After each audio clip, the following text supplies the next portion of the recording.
So Harris, when you first got a call from your dad about this road trip, what were your thoughts on it?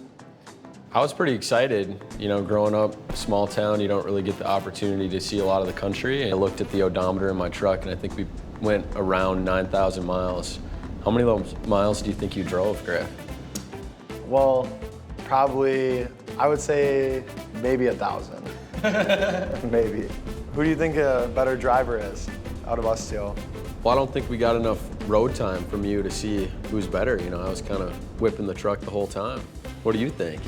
I think that we're kind of a dynamic duo with you driving, and then I have time. You sleeping? I'll nap a little bit, and then also my Yelp skills are great. Your Yelp skills are way better than mine. I would put us on some good restaurants, and whenever I was driving and you had to pick somewhere to go to, it would just like, I don't know, it was not great. Over time, I think we both got a lot better at interviewing people. Yeah, I think we definitely got more comfortable. It was very intimidating to have these, big cameras and booms in your face and stuff, but, after a few times you learn it pretty well. I mean, I didn't know a ton about Prinsburg going into it. Pretty cool to see the products in action in the field. That's something, I've seen the products in the plant and in the yard and stuff, but not really at the job site, and to be hands-on, seeing that go in is pretty neat. You learn a lot that way. I think my favorite part and what I learned the most was from Dr. Plummer up in Duluth.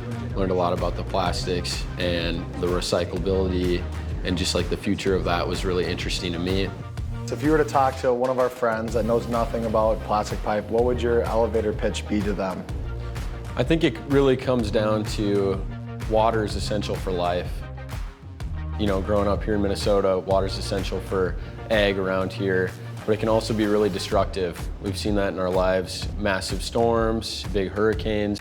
Plastic pipe really has the ability to control that water better than concrete and other, products that can be used. But plastics is way more resilient, and it's used, recycled material, so it's plastic that can be taken off of landfill and put into the ground and used for 100 years. And it's managing water in ag fields and in parking lots, which is one of the big things that I never knew, that the land is being saved and used instead of it being some irrigation pond. I thought, when I heard all that kind of stuff, I was like, this is actually it's helping out the world. Yeah, it's cool to see the impact Prinsburg can have under the ground, and it's something that you don't see, no one sees. It could be under any parking lot or under any building, and you don't know the impact that's there until you see it in the field, hands-on.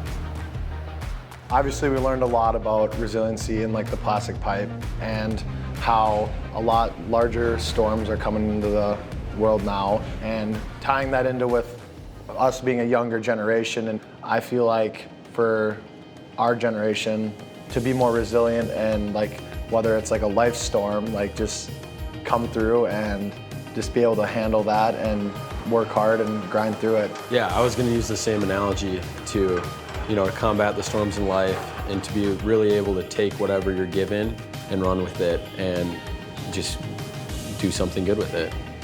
So what do you got going on the rest of this year and the future after this road trip?